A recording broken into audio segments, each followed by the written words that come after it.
Kali ini narasumber kita Ilham Bintang. Kita ingin tanya soal bagaimana menurut Anda soal buku Misteri Jalan Setapak dan Menanjak Fiam Mustamin. Apa sih kesan-kesan yang didapat dan apa ya poin-poin yang penting untuk disampaikan? Iya, saya mengenal beliau, Fiam Mustamin itu lebih dari 40 tahun. Lama ya?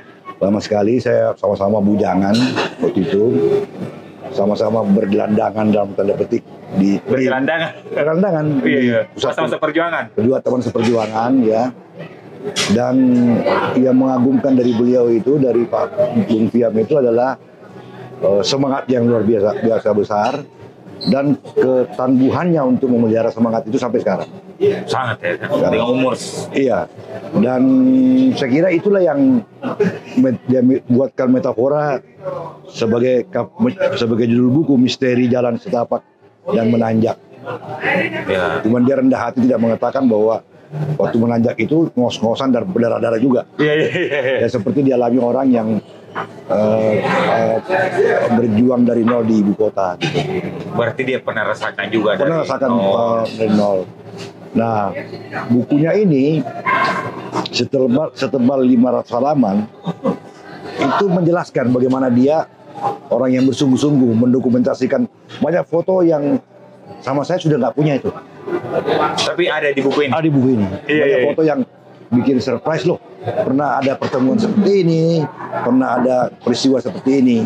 Nah, itu salah satu memang sejak awal ditunjukkan oleh sikap Pak Fiam. Sudah ditunjukkan bahwa dia memang dokumentator yang baik, dia pembaca yang baik, dan kemudian outputnya menulis dengan baik. Gitu. Nah, lebih teknis saya mau mengatakan bahwa buku ini akan menarik karena bahasa yang digunakan bahasa sehari-hari, sederhana, populer. Lebih tepatnya istilahnya yang cocok itu chatty style. Chatty style. Jadi bahasa percakapan, bukan bahasa buku, bahasa percakapan yang dituliskan di buku. Jadi dia mengalir, ya, seperti juga jalan hidupnya dia mengalir saja. Berarti buku ini menceritakan mulai dari awal dari awal.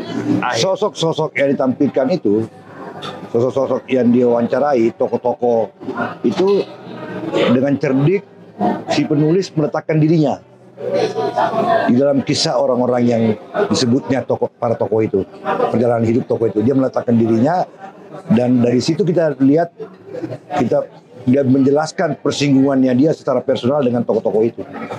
Jadi buku ini juga menjelaskan bagaimana lintas pergaulan Pak Bung Fiam Mustamin ini, hampir semua kelompok, semua golongan, semua orang. Kedua, di buku ini menjelaskan juga perjalanan hidupnya yang tangguh untuk selalu menjadi orang nomor 2. Tangguh sebagai orang nomor 2. Iya, karena tidak mudah itu untuk menjadi nomor 2. Jadi ada tahu diri, rendah hati itu ya, untuk bersifat melayani gitu. Di mana dia bekerja dengan baik di beberapa tempat. Makanya dia bisa ada di mana-mana. Fight di mana-mana. Ada di mana-mana, diterima di mana-mana. Mulai dari Parvi, organisasi kesenian, organisasi KKSS, bahkan sampai tingkat nasional di dalam bentuk Wapres, sekretariat Wapres itu. Waktu zaman Pak Yusuf Kalla jadi wakil presiden. Iya. Itu yang paling berkesan sama saya. Dan tentunya ini untuk generasinya dia muda menjadi cerita-cerita ya. Sejak muda sekali kita sudah menjuluki dia sebagai pemikir kebudayaan dari batu-batu. Kalau nggak salah kampungnya tuh batu-batu di Sopeng. Jadi dia pemikir kebudayaan batu-batu dan tiap kali bicara itu memang landasannya kuat sekali karena dia berpijak pada filosofis, terutama ketika berbicara tentang filosofi Bugis Makassar. Dan dia juga lah yang menyadarkan kita untuk setiap kali menulis teman-temannya ini tidak lupa menyisipkan itu istilah-istilah atau kosakata Makassar yang juga menjelaskan tentang sistem nilai orang Bugis Makassar. Itu sumbangannya, kontribusinya yang paling besar saya kira. Dan tentunya menjadi referensi. Iya, dan dia nggak bosan-bosan. Bahkan tadi pagi kemarin sore masih mengirimi saya adab tentang orang Bugis Makassar Iya, di semua aspeknya. Dapat juga ya. Di WA ya. Ya, Begitu. Dan tentunya semoga buku ini bisa bermanfaat untuk. Iya, ini buku ini simbolik juga dari bagaimana dia tadi saya sebut di awal, dia sangat tangguh menjaga semangat, memelihara semangat. Poinnya. Dan oleh karena itu dia tetap sehat. Nah, tadi juga saya singgung kalau ketika Pak Aspar mengatakan dia sulit untuk membuat istilah bukunya Pak Fiam ini biografi atau bukan, saya berani mengatakan ini sebenarnya reportase jurnalistik. Reportase jurnalistik. Dan di dalamnya dia gabung itu karena kemahirannya dia menulis, kecerdikannya di dalamnya sudah berisi perjalanan hidup dia sekalian. Ya, sangat luar biasa. Iya. Terima kasih atas waktunya. Assalamualaikum warahmatullahi wabarakatuh. Waalaikumsalam warahmatullahi wabarakatuh. Dokter Ulla, Ya. Kak Ulla sering dipanggil. Oke. Bagaimana kabarnya kesehatan? Alhamdulillah, mohon doanya supaya kita sama-sama sehat ya. Salah satu perempuan hebat juga di Sulsel. Dari Sulsel. Petarung dari Sulsel ke Jakarta. Insya Allah. Bagaimana sih melihat buku yang dikeluarkan Fiam Mustami ini soal misteri setapak dan menanjak? Bagaimana sih kita melihat dan memaknai buku ini? Ya, saya kira yang pertama saya menyampaikan selamat, salut, dan juga bangga kepada Fiam yang dengan gigih menyelesaikan buku setebal 500 halaman lebih. Iya. Yang memuat saya kira kalau ini jalan nggak setapak. Ini jalan tol yang dia buat. Oh, jalan tol bukan setapak. Bukan. Judulnya Jalan Setapak, tapi buku ini menggambarkan dia jalan tol. Iya. Kenapa? Semua kendaraan lewat situ. Semua kendaraan lewat situ. Iya, kita lihat di dalam buku ini dia bercerita tentang siapa saja, siapa dia, mengapa dia, dan mau apa dia ada di sini. Jadi saya bilang ini ya judulnya Jalan Setapak, tapi hakikatnya dia adalah jalan tol yang Jalan diceritakannya. Bagi muatannya itu jalan tol. Dan itu tidak gampang menulis 500 halaman dengan judul perjalanan-perjalanan. Sekarang itu poin-poin yang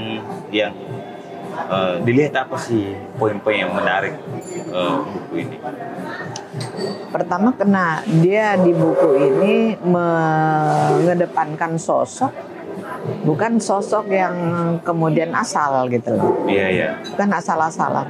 Jadi sosok yang ada di dalam bukunya Fiam itu yang Fiam yakini bahwa ini yang patut menjadi inspirasi buat yang lain, bisa menjadi oh begitu ya dia. Oh ternyata orang ini hebat ya, gitu kan? Iya. Nah jadi yang ada di dalam bukunya Fiam ini adalah ya pilihan orang-orang itu. Gitu. Termasuk. Ya. Saya nggak ada di buku ini. Iya. Saya kalau nggak salah saya cari, saya nggak ada di dalam buku ini itu kan ya. Mungkin dia spesifik, saya ada di hatinya Fiam kali ya. Iya. Jadi nggak ada di buku ini. Tapi kan waktu di Budaya ini kan banyak cerita soal sosok Fiam ini. Ya, Menurut ya. Kak Ulla ini seperti apa? Sampai saya bilang F itu adalah fenomenal karena Fiam ini orang yang sangat fenomenal gitu kan dalam situasi kondisi. Objektif maupun dia subjektif, dia sangat fenomenal orangnya kan gitu kan, selalu low profile tapi sebenarnya dia high profit gitu loh.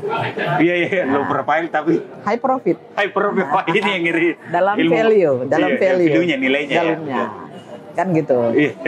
Nah terus kemudian I-nya itu inspiring gitu. Inspiring-nya. Siapa yang bisa menulis seperti ini? Ya mohon maaf ya, banyak yang gelarnya 1, 2, 3, 4 berjejer begitu. Bisa nggak dia seperti Fiam? Iya. Melakukan suatu kompilasi pemikiran yang dia berdiskusi secara batiniah dan dia tuliskan dalam bentuk yang sangat komunikatif, ya kan? Maka dia jadi inspirasi menurut saya. Bahkan dari catatan 8 tahun yang lalu masih ada, Wak. Nggak apa-apa. Itulah salah satu yang membuat kita dia fenomenal, terus dia juga sekaligus menjadi inspirator. Berarti gitu. inspirasi juga ya. Inspirasi, dia menjadi contoh lah. Minimal orang yang malas menjadi terbangun. Iya. Minimal orang yang cuek terhadap bacaan, oh masa sih gitu, Iya, kan, iya. gitu. Inspirasi. Terus kemudian ya Anya itu adalah antusias. Si Fiam ini sangat antusias gitu. Jadi apapun menurut dia itu ya dia tidak melihatnya hanya sekedar melihat, dia tidak mengetahuinya hanya sekedar tahu, tapi dia ingin mendalaminya gitu. Jadi ada antusiasme gitu. Dia sangat ingin mengetahui. Kalau Ada tidak pengalamannya yang iya, santai? iya, minimal kalau istilah anak-anak sekarang itu dia itu Hiperaktif. apa sih kalau pengen tahu gitu kan gitu, Iya. selalu pengen tahu mendalam dan sebagainya seperti itu. Nah itu bahasanya untuk yang tepat untuk dia itu antusias sekali gitu. Jadi kalau ada apa-apa tidak pernah dianggap remeh.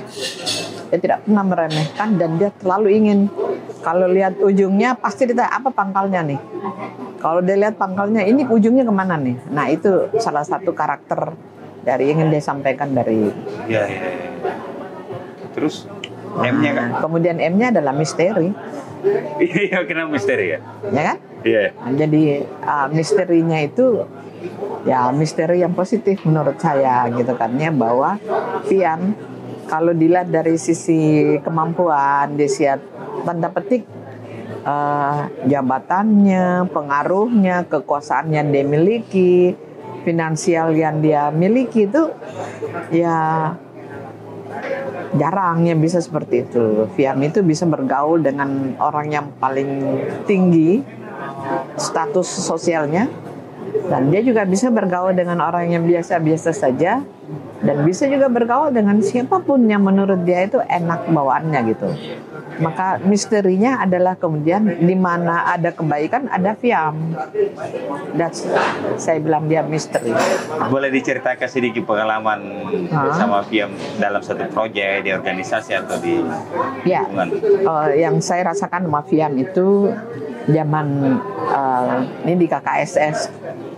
Pada waktu terpilih Pak Taha, Ya. Pak Haji Muhammad Taha jadi ketua umum. Terus itu dari Bedu Amang ke Pak Taha ya. Nah, masih ada almarhum Baramuli. Dia sebagai ketua DPA, Dewan Pertimbangan Agung Presiden Republik Indonesia. Sangat dekat dengan kekuasaan. Terus kemudian ada Yusuf Kala. Iya. Ya, tokoh dari Indonesia Timur. Siapa yang nggak tahu Kak Ucu? Yeah. Ya, Yusuf Kala. Figur tokoh yang memang ya legenda lah. Ya, the man of the year pada waktu itu. Terus kemudian ada Andi Sose. Iya. Andi Sose ini adalah cikal bakal pendiri KKSS. Iya.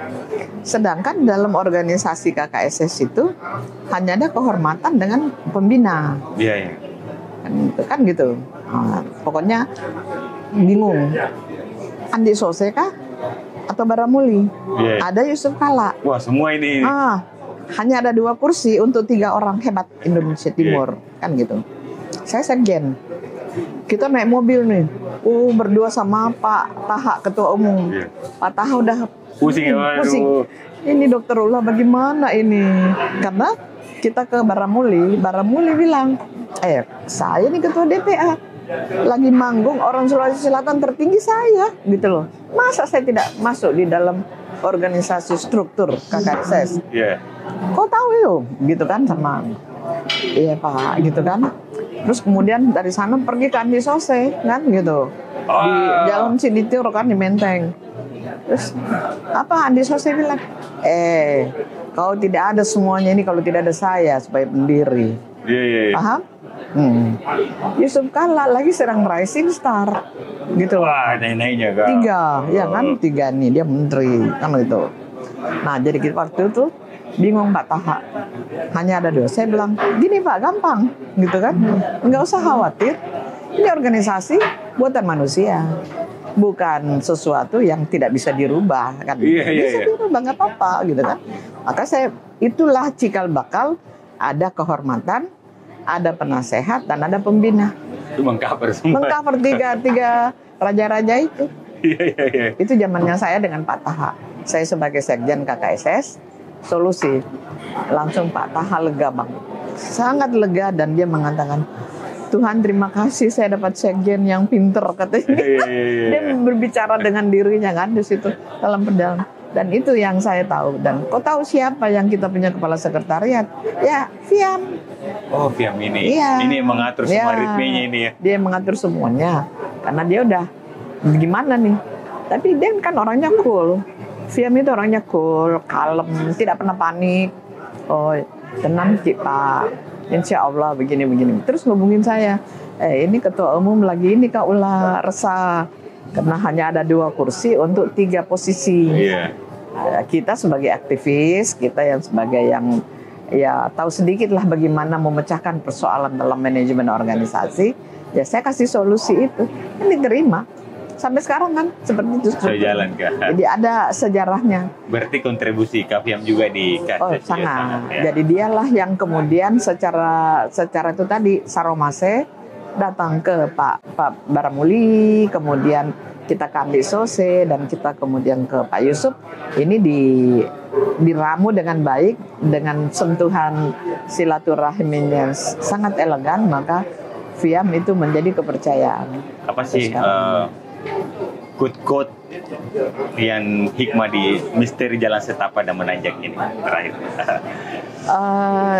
Saya lihat Fiam punya aset, kalau dikonversi kepada materi, dia adalah orang yang sangat kaya gitu. Ya kan? Jadi kalau orang Jawa bilang sugih tanpa bondo. Jadi ya kaya tanpa harta, tetapi dia memiliki kekayaan yang luar biasa. Dan itulah SDM, sumber daya manusia. Fiam yang Mustami. mampu meraih dan membaca relung hati orang. Fiam. Terima kasih banyak Kak atas kompilasi soal misteri jalan setapak ini. Terima kasih banyak Kak. Prof Hadi, gimana kabar? Baik, alhamdulillah. Sudah ada buku soal misteri jalan setapak dan menanjak, Fiam Mustami. Bagaimana menurut Prof ini soal buku Kak Fiam ini? Saya melihat bahwa buku ini adalah satu aset yang besar, khususnya bagi anak-anak muda ke depan. Mengapa demikian? Oleh karena Fiam Mustami ini sebenarnya secara tersirat dan tersurat juga menceritakan tentang kehidupannya. Bagaimana dia menjalani kehidupan yang serba terbatas dan penuh dengan tantangan. Tetapi dengan jalan setapak itu yang kecil-kecil itu menanjak lagi, dan dia bisa lewati dengan mulus, Dan ketika dia melewati dengan mulus, itu menanjak lagi, penuh lagi dengan tantangan. Tetapi di perjalanan dia mampu untuk dengan berhati-hati, melihat ke bawah tidak ada masalah, melihat ke samping juga tidak ada masalah, kemudian sampai dengan ke atas. Setelah sampai di atas, dia bisa melihat banyak hal yang bisa dia ceritakan dalam kehidupan ini, mulai dari karirnya sebagai pemain film. Juga sampai kepada terlibat dalam aktivitas-aktivitas politik di negeri ini. Nah, saya melihatnya bahwa setelah sampai di atas di jalan menanjak itu, dia juga banyak bersilaturahmi dengan banyak orang. Ya, baik tokoh-tokoh internasional seperti Adam Malik. Itu kan tidak mudah sebenarnya. Bagaimana bersilaturahmi dengan orang-orang sehebat itu. Kemudian sampai kepada ada sekitar 60-an tokoh yang beliau jadikan sebagai inspirasi untuk bisa melihat dunia yang lebih luas. Seperti itu. Kalau dibilang kaulah jalan setapak tapi serasa tol. Tapi ada yang catatan dari Prof soal catatan 8 tahun lalu itu ternyata ada di sini. Iya.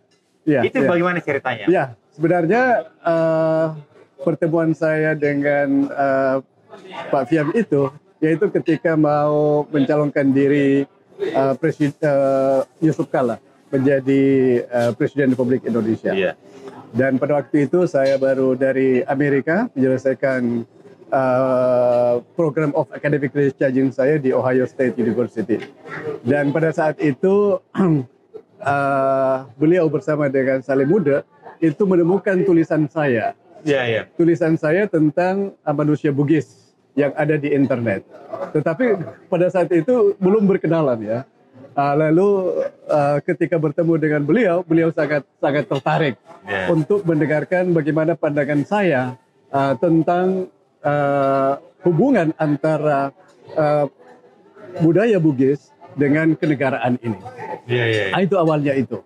Nah, saya mengatakan bahwa budaya Bugis yang saya konstruksi dalam sebuah buku yang berjudul Jati Diri Manusia Bugis.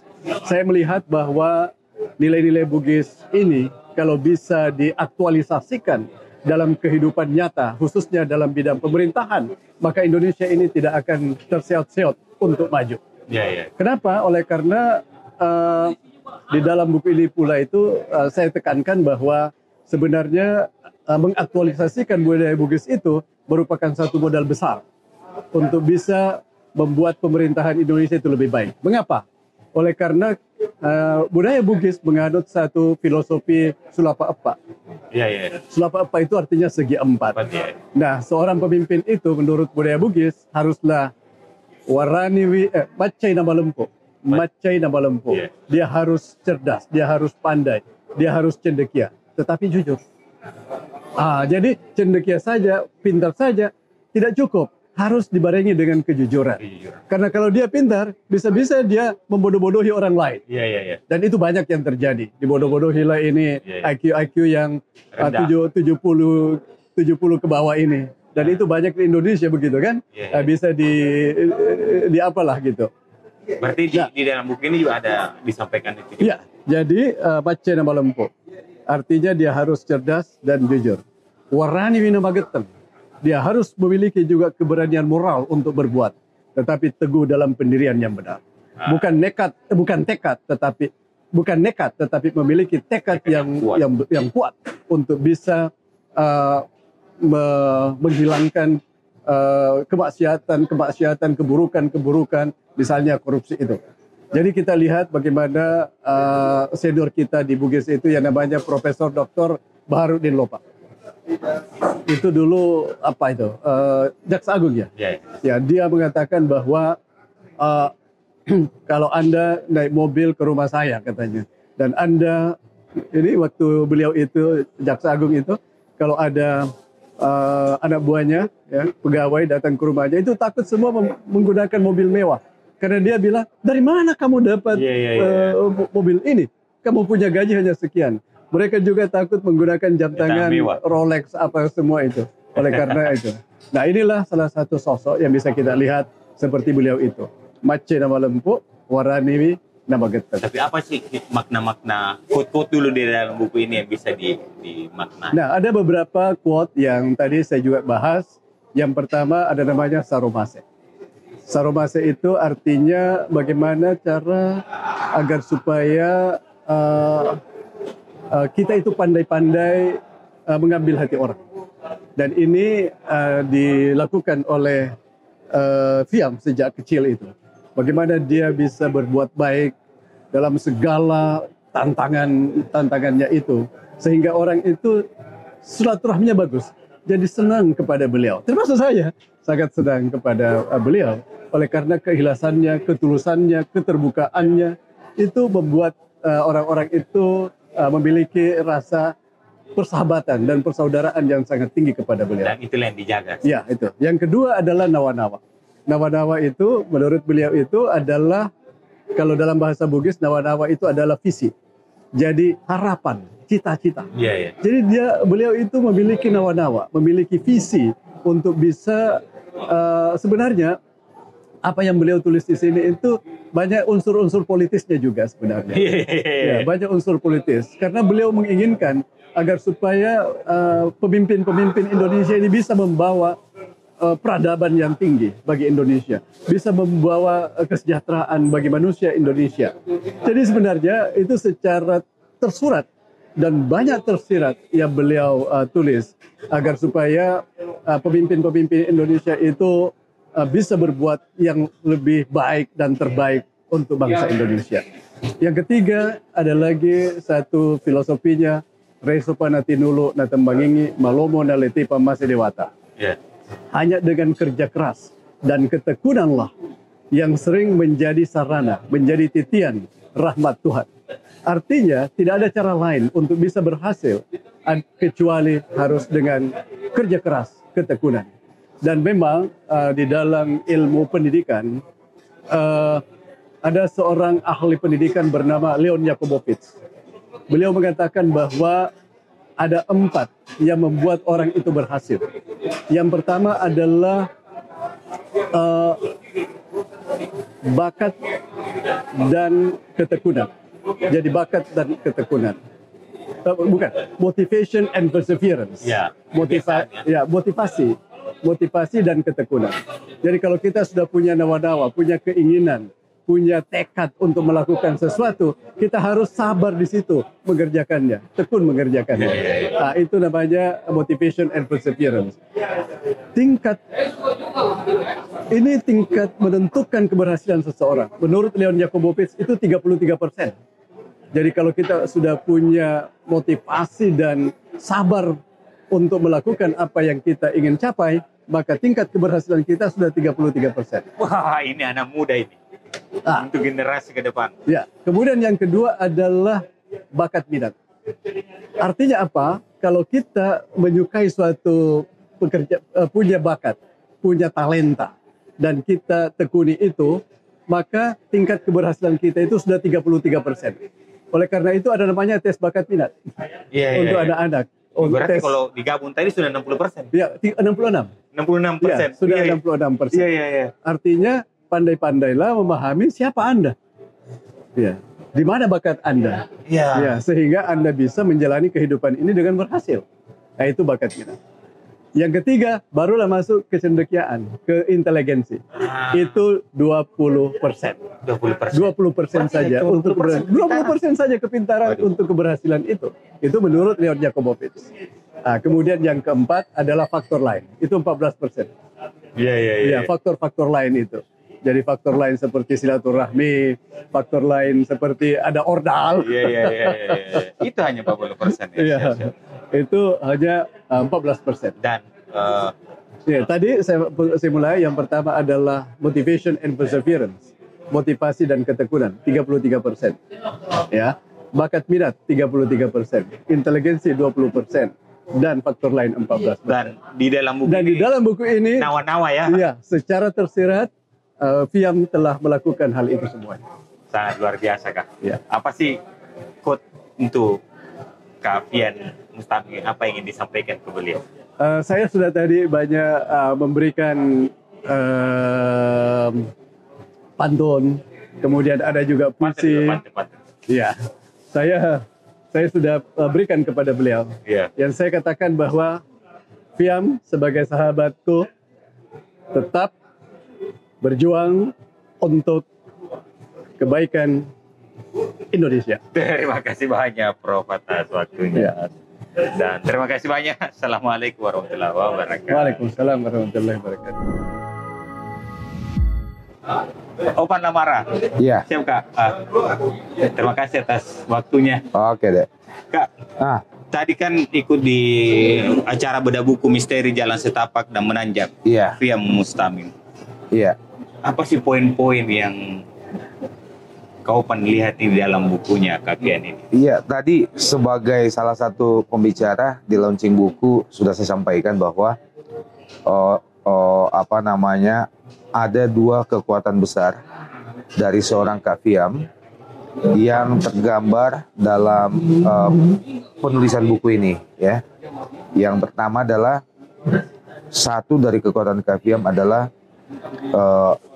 semangat hidup, ya, semangat juang yang sangat tinggi dan tidak pernah patah semangat. Itu tergambar dari proses perjalanan yang ditulis dalam buku itu, mulai dari beliau masa kecil, masa sekolah, berpindah-pindah tempat, kemudian hingga bisa berada di Jakarta, dan termasuk manusia Bugis yang bisa memenangkan pertarungan di Jakarta, ya, karena bisa survive sampai sekarang, bisa bergaul kemana-mana, dikenal oleh berbagai kalangan, dari kalangan paling bawah sampai paling atas. Hampir semua orang Bugis Makassar mengenal Kak Fiam, ya. Itu yang pertama. Yang kedua adalah the power of silaturahmi, kekuatan KFM yang luar biasa itu adalah kekuatan silaturahminya. Itu juga tergambar dari buku ini, bagaimana KFM menulis profil singkat atau pertemanannya dalam tulisan yang lumayan singkat dengan puluhan tokoh dan ditulis dalam buku ini. Nah, artinya kan itu menunjukkan bahwa silaturahmi KFM menjadi sebuah kekuatan yang luar biasa. Nah, bagi kita generasi yang jauh lebih muda, yang muda-muda ya jauh lebih muda dari KFM, termasuk saya, apalagi Anda, harus memetik pelajaran dari dua kekuatan yang luar biasa itu. Ya, semangat juang yang pantang menyerah dengan kekuatan silaturahmi. Gitu. Kedua-duanya ini diajarkan oleh leluhur kita, ya, Bugis Makassar, bahwa jangan pernah berhenti untuk mencari hidup dan penghidupan, ya. Teruslah mau sampai ke ujung dunia, ya. Dari ratusan tahun yang lalu tadi disinggung juga oleh beberapa tokoh bagaimana sebenarnya orang Bugis lah penemu Australia, ya. Bahkan itu diakui di Australia sendiri, ya. Bukan James Cook sebetulnya pertama kali menemukan Australia, tapi orang Bugis. Cuman ya kata Kak Ilham Bintang tadi, kesalahan pada saat itu adalah orang Bugis yang pertama menginjakan kaki di Australia lupa untuk menancapkan tonggak penemuan pada saat itu. Berbeda dengan James Cook misalnya, ya kan. Nah, itu yang menjadi. Berarti nenek moyang kita di Bugis memang Iya, dari awal. Artinya memang petarung dan juga silaturahminya luar biasa. Salah satu bukti lagi kenapa kita mengandalkan silaturahmi sebagai sebuah kekuatan yang digambarkan oleh KFM terhadap kita sebagai orang Bugis adalah di mana-mana kita bisa menemukan ada kampung yang ada orang-orang Bugis bermukim di situ selama ratusan tahun. Bahkan tidak jarang termasuk di Afrika Selatan, di Malaysia, di Singapura, kita menemukan yang namanya kampung Bugis. Iya, Mas. Atau kalau mau mudah menemukan orang Bugis, ya cukup cari daerah pesisir. Ya, daerah pesisir biasanya nelayan apa itu dikuasai oleh orang Bugis. Nah, kemudian keberadaan mereka yang ratusan tahun di situ begitu mudahnya diterima dan beradaptasi dengan penduduk asli setempat tanpa pernah bersinggungan. Gitu loh. Iya, Jadi itu yang jangan disadari, ya. Iya, itu kelebihan kita lainnya yang juga digambarkan oleh KFM dalam bukunya. Jadi sekali lagi kekuatan utama KFM yang bisa mengilhami kita adalah semangat pantang menyerah, kemudian kekuatan bersilaturahmi tanpa pandang siapapun, dari strata manapun, pangkatnya apa, status sosialnya apa, jalin silaturahmi. Karena ini KFM mengajarkan kita bergaul dari tingkat kalangan atas. Iya, betul. Dengan kalangan di bawah juga. Betul. KFM ini tidak lupa diri. Betul. Sebagai orang yang selalu aktif dalam berbagai kegiatan di KKSS, Kerukunan Keluarga Selatan, Keluarga Sulawesi Selatan, maka KFM sebetulnya menjadi salah satu legend. Orang yang pernah bersinggungan atau bersentuhan atau bergaul atau ikut menjadi pengurus di KKSS itu dari mungkin 50 tahun yang lalu sampai hari ini tidak mengenal KFM. Gitu. Ada tidak pengalaman pribadi dengan KFM? Iya, yang saya suka itu silaturahmi KFM. Secara pribadi yang membuat saya kagum juga, yang belum tentu kita bisa melakukannya adalah kalaupun tidak ketemu secara fisik, tapi rata-rata dalam satu minggu itu KFM tiba-tiba muncul WA-nya menjapri saya itu bisa 4-5 kali seminggu. Ya, ada-ada aja yang dia share, atau sekedar menanyakan kabar, atau sekedar lagi bertanya di mana, ya kan, atau sekedar Dek, saya mau mampir ngopi-ngopi di Playmaker. Nah, hal-hal begitu kan, dan saya yakin KFM itu tidak hanya melakukan kepada 1-2 orang, tapi pasti banyak ke teman-teman yang lain. Nah, pemanfaatan handphone, pemanfaatan komunikasi seperti itu kan sangat dimaksimalkan oleh beliau untuk menjalin silaturahmi, ya. Jadi silaturahmi kan sekarang tidak melulu harus bertemu secara fisik. Manfaatkanlah WhatsApp, manfaatkan sosmed, iya kan? Iya, iya. Gitu. Untuk Gen Z nih Kak, Iya, iya. buka apa yang ingin disampaikan? Anak-anak Sulawesi Selatan ini yang Iya. main game ya apa? Iya, mungkin bukan cuma anak Sulawesi Selatan ya, Se-Indonesia, tapi ya rata-rata termasuk anak-anak saya sendiri yang saat ini beranjak remaja, ada yang sudah mau beranjak dewasa.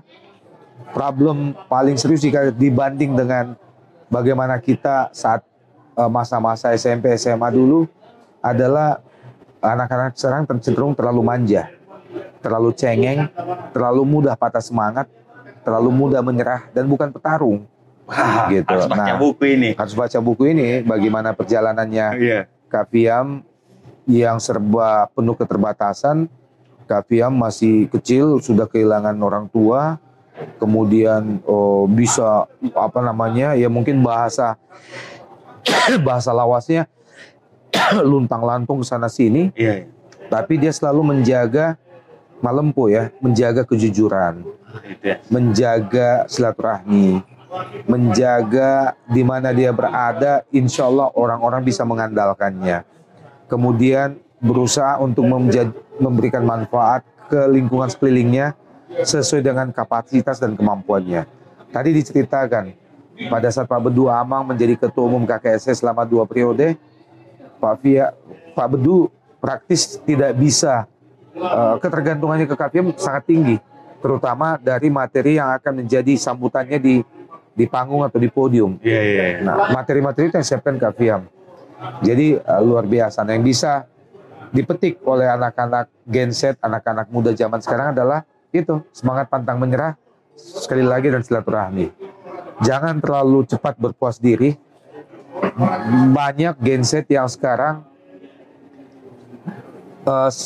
fokusnya hanya mencari zona nyaman. Iya, iya, iya. Zona nyaman, baik itu di lingkungan keluarga, baik di sekolah, baik di lingkungan pergaulan, dia hanya mencari zona nyaman. Begitu ada tantangan sendiri, sedikit yang mengganggu zona nyamannya itu dia udah mulai menyerah, udah mulai merubah pergaulan, udah mulai ini. Sebaiknya jangan ya, karena tidak ada orang yang sukses. Kalau kita baca autobiografi semua orang-orang sukses di bumi ini, hanya satu yang menyamakan mereka, bahwa semua orang sukses itu adalah petarung. Petarung. Dan semua orang sukses mencapai posisi suksesnya itu rata-rata karena sudah melewati gelombang, bermacam gelombang yang naik turun, dan bisa mereka, kita ini kan ibarat pelaut yang lagi berlayar di atas laut ya, betul. Target kita menyeberang dari satu pulau ke pulau yang lain. Tentu kita tidak akan bisa sampai ke pulau tujuan itu jika dalam pelayaran kita mudah menyerah pada cobaan, pada gelombang, pada cuaca, pada angin yang datang, pada hujan yang datang, pada kemarau yang datang.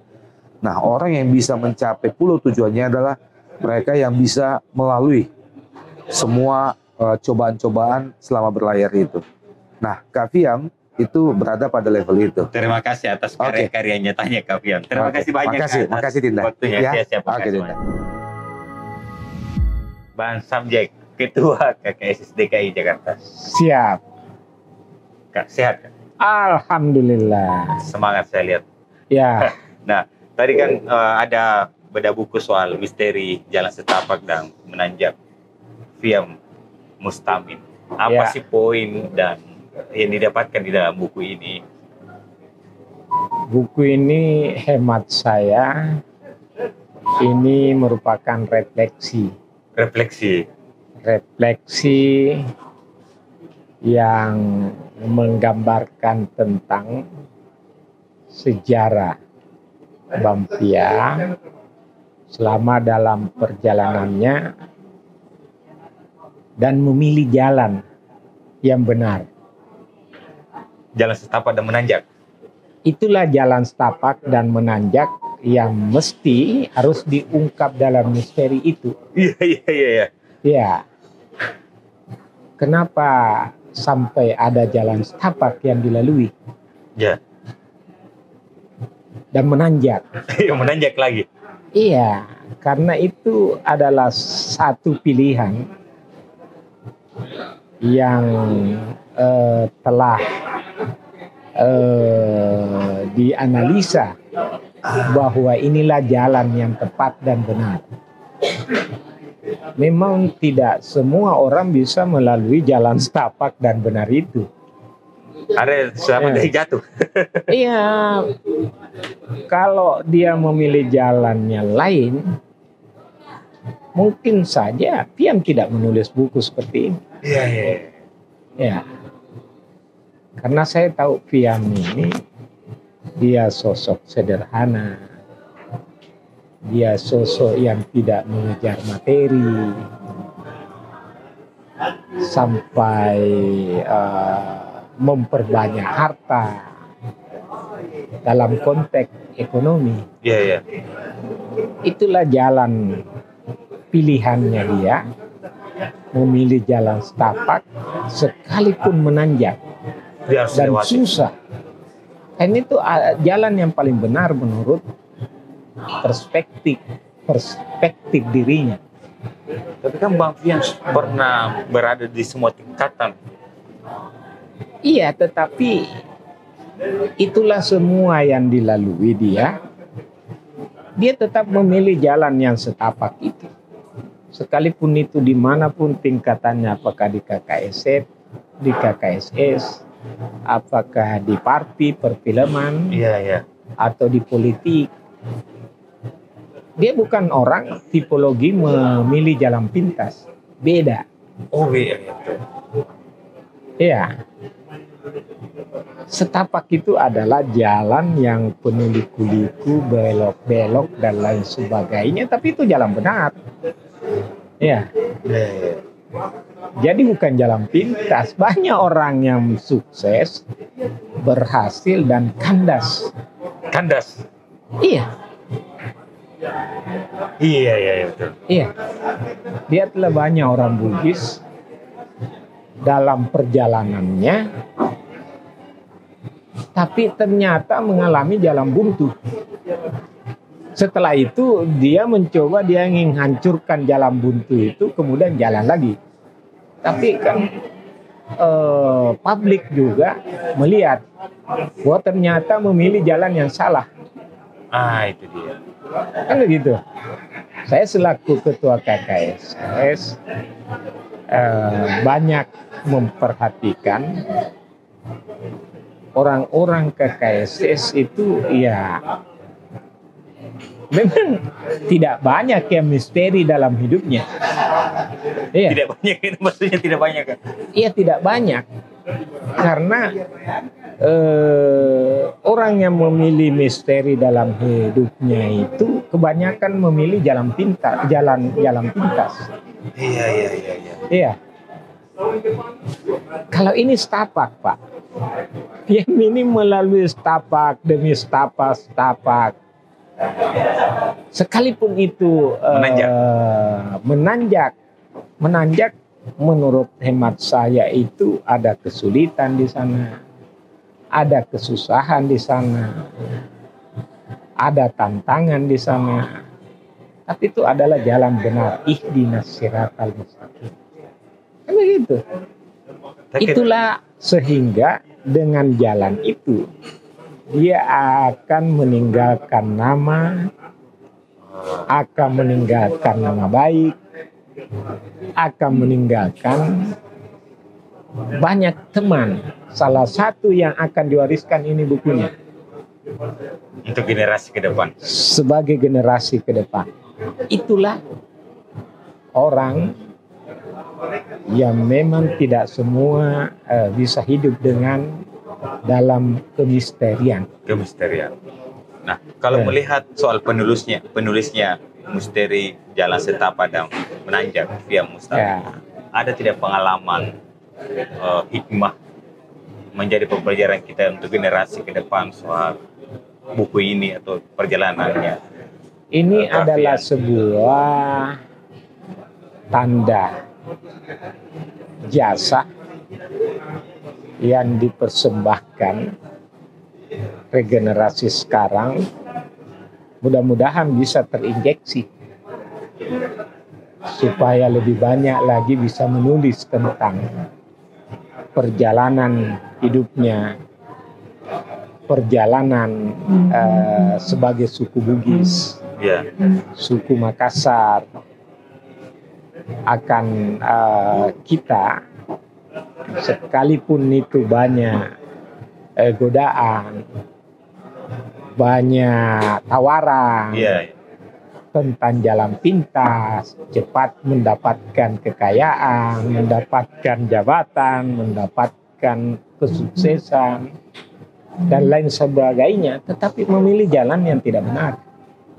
Wah, itu poinnya kan. Kan begitu. Akhirnya apa? Mengalami jalan buntu, mengalami hambatan. Yang terjadi adalah hidupnya tidak nyaman, tidak bahagia. Iya. Hidup ini penuh memang ya perjalanan dalam bentuk jalan yang benar.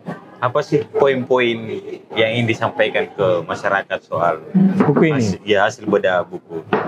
buku ini adalah sebuah refleksi